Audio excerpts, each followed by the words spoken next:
একদিন আল্লাহর কাছে হিসাব দিতে হবে। কিয়ামতের ময়দানে যখন আল্লাহ পাক বলবে, এই তুই দুনিয়াতে কি করেছিস, আমাদের কোনো জবাব থাকবে না। যখন আল্লাহ পাক বলবে এখন তুই হিসাব দে, আমরা কিচ্ছুই বলতে পারবো না, শুধু দাঁড়িয়ে থাকবো। বন্ধুরা, এই দুনিয়া চিরস্থায়ী জায়গা নয়, সবাইকে মরতে হবে। আমরা আজ তোকে প্রতিজ্ঞা করব যে যে কয়দিন দুনিয়াতে বেঁচে থাকবো আল্লাহ এবং রাসূলের হাদিস মোতাবিক চলবো। আমরা কারোর শয়তানি গোলামি করব না। আজ থেকে আমরা সুদের টাকা নিব না। আজ থেকে আমরা সঠিক রাস্তায় চলবো।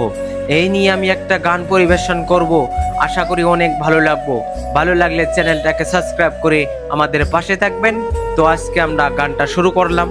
আর বন্ধুরা, একটা কথা, আপনারা কে কোথায় থেকে ভিডিওটা দেখতেছেন অবশ্যই কমেন্টে বলে যাবেন। তো আমি গানটা শুরু করলাম।